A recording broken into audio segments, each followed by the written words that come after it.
Hey everybody, welcome back to Timeout with Tackle What's Next. We have been off for a few weeks, but we are excited to be back with another great guest.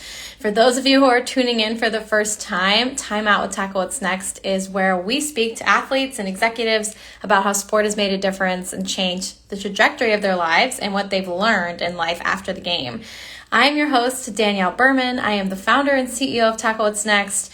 We help athletes create impact, outside of the game and help them find their purpose in life after sports. And as we always say, the game may be over, but you are just getting started.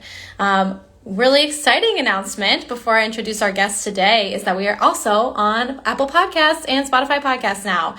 You can find Time Out wherever you listen to your podcasts, and we are really excited to have another way for these awesome interviews to be out there in the world. So again, wherever you listen, just make sure you type in Time Out with Tackle What's Next and you'll find us. So give us a follow, give us a rating, a review. We'd really appreciate it.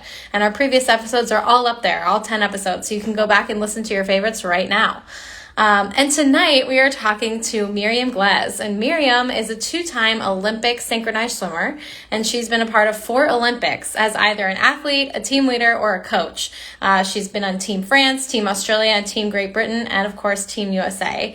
And Myriam has an extensive background in marketing and management. She's the founder and CEO of Athlete Soul. If you guys don't know Athlete Soul, it's such an incredible organization. They're a nonprofit founded and run by former athletes with the mission to support athletes in their transition from sports and raise awareness about the obstacles they face in retirement. And Athlete Soul does a ton of educational events. They provide resources and transition coaching to support athletes at every stage of their retirement from sport. And I know Myriam's in the live, so I'm going to bring her on screen and we're going to get started with the interview.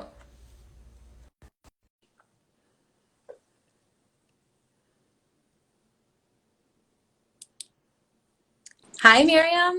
Can you hear me? How are you? Yes, I can. How are you? I'm good. Thank you guys. Thanks for joining our latest episode. Thanks for being patient and waiting for us to come back. Yeah, no worries. Thanks for having me. How are Yes. you? We're so excited to chat with you. You know, I know Athlete Soul has really taken off over the last year or two with all the resources you've been providing. And I just want you to kind of update us with what you've been doing recently, especially given the tough time that a lot of athletes are going through now. Like what have you guys been up to, especially during COVID and 2020?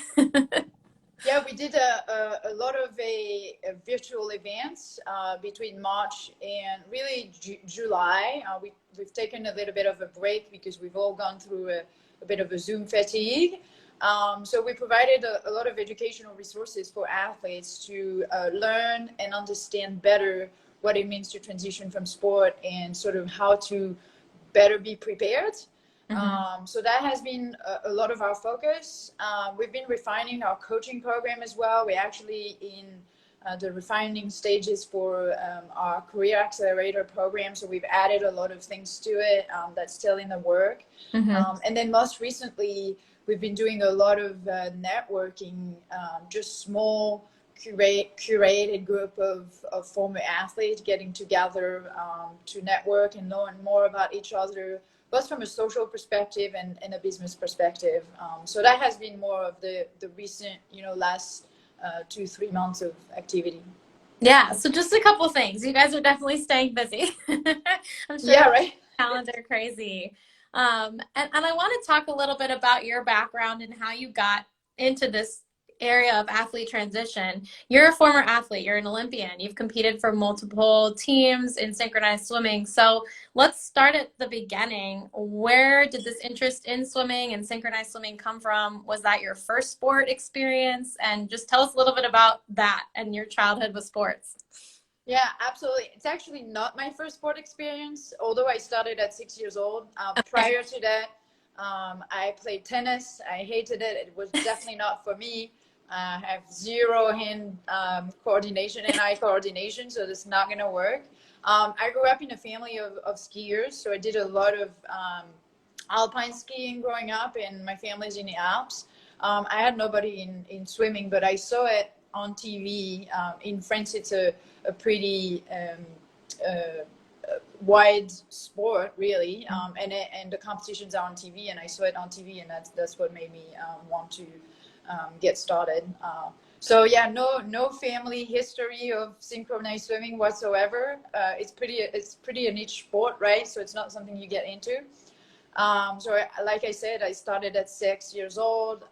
I really, that was my passion, like from the start. And I really was pretty clear straight away of how far I wanted to go to, and how committed I was to the sport. I progressed through the ranking, and at age 15, I moved to the National Training Center to train with the national team full time. So that was sort of my progression in my early years. Yeah, and what was that like? Like, what impact did that make on you? Because it seems like it wasn't that traditional path of, when you're playing a sport that maybe is offered at like your local rec council or youth league where you can just go on the weekends and play. It sounds like it was very much, this is where you do it if you want to succeed at synchronized swimming. So did that impact, your education? Did it impact just how you developed as an athlete in general? Absolutely. I mean, it impacted my whole life, and even my family. I the pool I was training at was not very close by my house, so, and my parents were not able to take me there, so I had to like set up this whole system where I was taking a bus and the subway and the bus again really early on to go and practice. Eventually, my mom got involved in the management of the club that I was going to. And I changed school in middle school. I changed to go to a sports school, which offered different school hours so that you could train more in the afternoon. So that was the first sort of switch from an academic perspective. And then the second one was moving away from my city to Paris to enter the National Training Center, where there everything is pretty different to a normal academic life, because you train in the morning, you train in the afternoon, your school is sort of squeezed in, you do not go to a school campus, you actually have your teacher come to you. So everything is switched, and basically by that point your life is very much influenced by your sport. Before that, there was also, there was a lot of other things that were influenced. You don't have as much of a social life, which I didn't really mind at the time because I was so focused in my sport. You don't play other sport. I wasn't able to ski anymore because it was considered to be too dangerous, and too risky for my athletic career. And that was a big deal in my family. Everybody ski, every holiday is a ski holiday. And just, you don't see people as much in terms of your family members.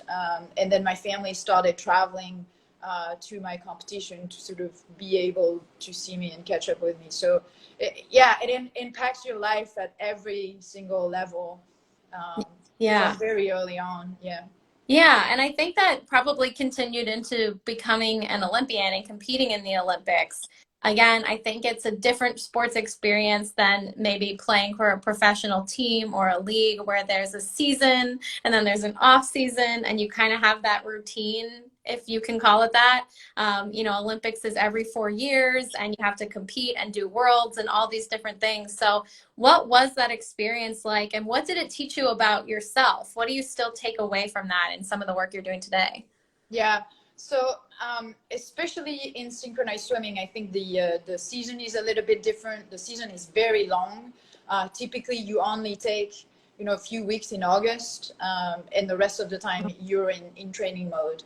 You don't compete very often, so your life is all about the practice, which is really different perhaps to some of the team sport where you tend to compete every weekend. Back in the days also, we didn't have as many competitions like they have right now. So it was really, the major competition was a few times a year at the end of your season, and you train before that for months, and then with the Olympic every 4 years. So you sort of build this routine into, I gotta like my routine, I gotta thrive in my routine, because my routine is everything I have, and this instant of competition is very rare. So I think that has impacted me forever. I enjoy the routine still, even in the work environment or with my family or with my kid. Like I try to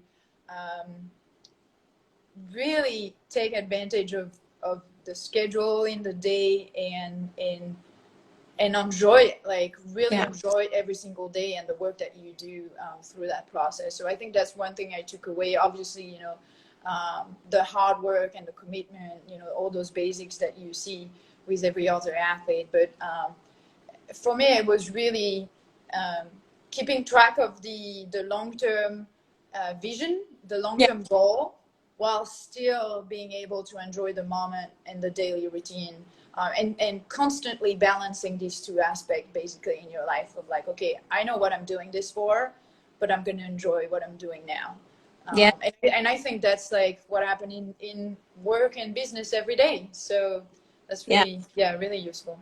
Well, and I just was saying, like, that's basically like creating an organization like you did with Athlete Soul. You know, it's, you have to see that long-term vision, but also be able to operate in the day-to-day and get the daily tasks done that you need. And so tell us about your transition out of sports. So you talked about competing in the Olympics. I know you competed for a couple different teams, and then you coached, and then also worked in the federation or in the sport itself, excuse me. And so tell us more about your journey and like what set you on that path. Yeah, so I retired first from the French national team in 2002. I was actually asked by my federation to choose between my sport and competing.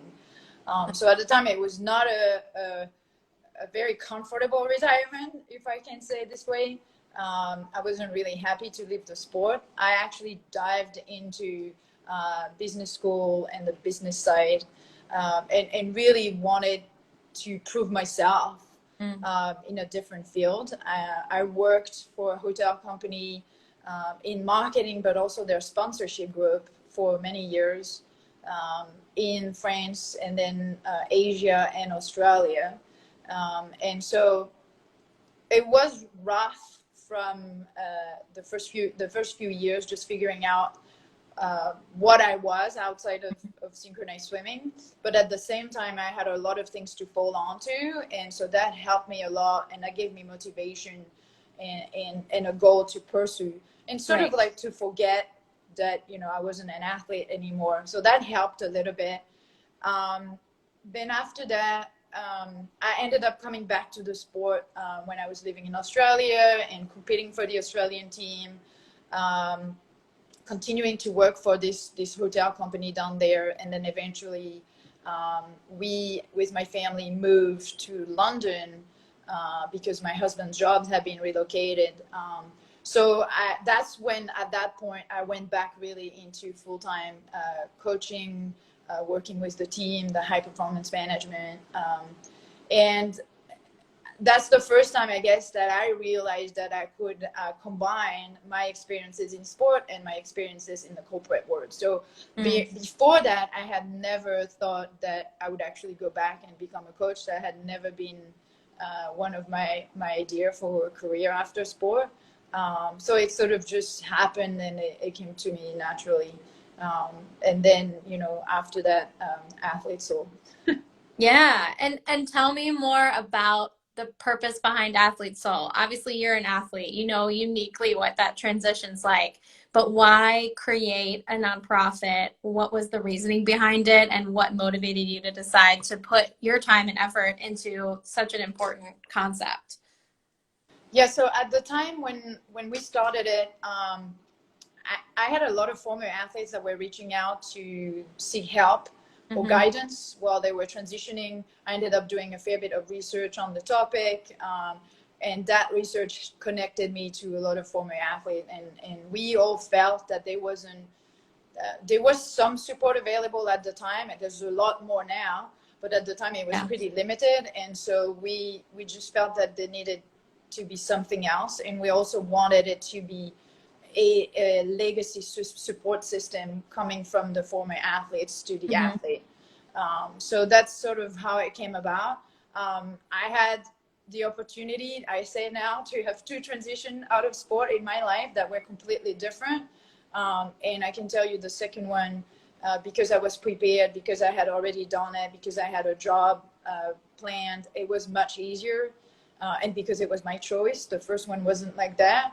Yeah. And so I think, drawing from that experience, that personal experience of having seen two different type of transition and how different and difficult one can be compared to the other one, I just felt that we can offer something to support. And I also truly, truly believe that athletes have incredible skills, and they're incredibly driven. They bring to the table something that others don't have at that same age. And Yeah. so I really want for them to be successful and to continue to contribute to society. I think they are underused in the corporate world.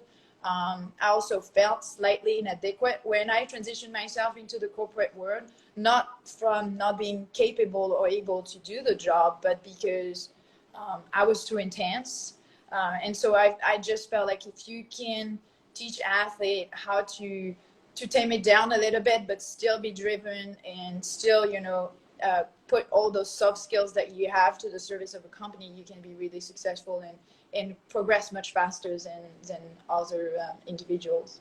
Yeah, and I love that you said, athletes are motivated, they are driven, and it's so important to have something to pursue when you're done. And so I think it's a good thing to know because I don't think a lot of athletes get to have a second chance at transitioning out of sport or get control when that happens, right? So as much as you can do to prepare is probably really helpful.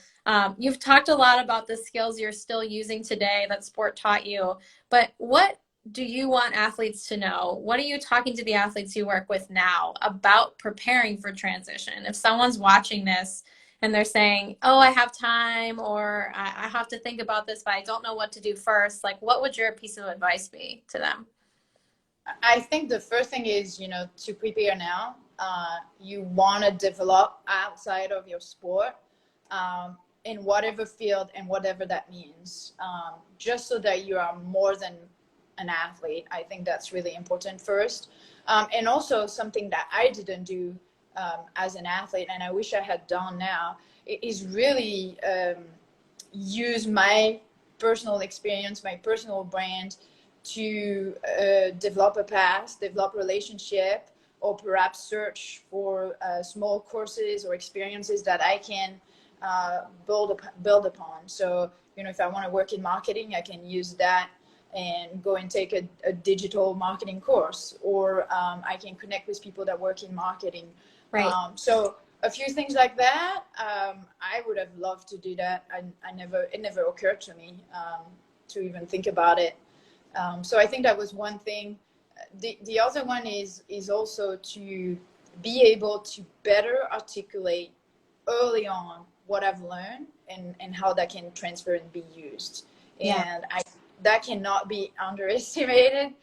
It's super important, and it's actually not that difficult to be able to articulate what you've learned and show an example. So, for example, if you think that your skill is about problem solving, you're very good at problem solving, or you're a very good team worker, trying to find example in your athletic career that fits into that. So, you were faced with a specific challenge or problem that you had difficulty to solve. What was that problem? What strategy did you put in place to solve that problem? Even if those are examples through your sport, even better, because those are personal, relatable experiences that you lived. And then how did you execute that plan, and what was the result? This is typically what you're going to be asked into an interview or with any employer.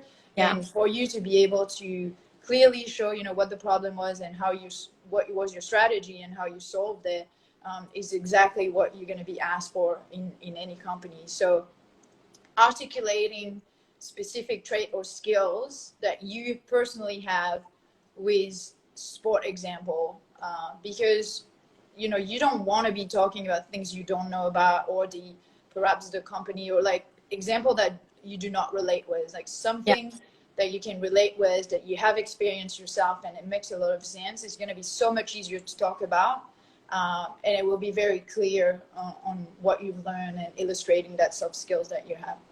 Yeah, well, that's a ton of great advice for anyone listening. And I think you hit the nail on the head. It's being relatable to your own experience and not trying to make something fit what somebody's asking, but just say, okay, this is my background, this is my experience in sports. And I was on a call today where we talked about the reason they use sports metaphors in business is that a lot of the like overarching themes and challenges and soft skills are the same. You need teamwork, you need to have constructive criticism. Absolutely. Like there's all these sports metaphors of like, hit the ball out of the park and all these things because it is a competition in business and you have to be competitive and you have to be strategic. So it's really good advice to just come from your athlete experience and share that way, because people will understand, people get it. And I think that's really authentic. Yeah. And you're right. And people are passionate about sport, whether they've done it or not. They're very passionate about it. They want to hear your story. That's for sure. They really want to hear it. And so the more you can draw upon your story to be relatable and to relate to the person in front of you, and show them, how you can be basically successful in sport and the sport of business, then it'll be perfect. Yes, I love the sport of business. That's good. In the sport of business, that's perfect. Yeah. Well, We Myriam, all wrestle through our whole life. exactly. That's perfect. Well, as we wrap up, I'd love to hear what's coming up for Athlete Soul. What are you guys working on, and how can people find and engage with you guys? Perfect. So yeah, you can find us on our website. It's athletesoul.space. You've got a lot of information about everything that we offer, our events on the website, and contact information on how to reach us. We also have a fundraising event coming up in October. It's called Run for the Soul. We have a former athletes running for the period of 1 week every day and logging miles to raise funds to support athletes so that they can receive financial aid and go through our transition coaching program. So that's Run for the Soul. It's October 19th to the 25th. You can find information on our website. And if you want to participate, feel free to do so. It's a really cool group of former athletes from multiple sport. And actually, we have athletes from the US and international as well. So we're looking forward to it. Oh, that's awesome. Well, good. Definitely encourage people to sign up for that. I know I need to get back out there and running now that fall is here and it's not so hot outside here in DC. So I'm definitely going to check into that and see if I can get some miles in for you guys. Awesome. And Myriam, thank you for being here. Thanks for sharing, taking the time out with us and sharing such amazing insights for athletes about what to think about as they're approaching transition. So again, we'll put the links of where to follow you guys and how to donate and support in the show notes. So everybody go ahead and follow Myriam if you haven't already. Go to Athlete Soul and follow them. And we'll put some information on that Run for the Soul event up there as well. And Myriam, thanks again for your support and for being here. Thank you, Danielle, and thanks for all the work that you're doing as well. I've been following you guys obviously as much as you're following us, and hopefully together we can change everything. So helping one person at a time every day. But yeah, thank you for having me, and have a good rest of your week. Yeah, you too. And thanks everyone else for tuning in and taking a time out with us. We'll be back soon with another new episode. Thanks again. Bye.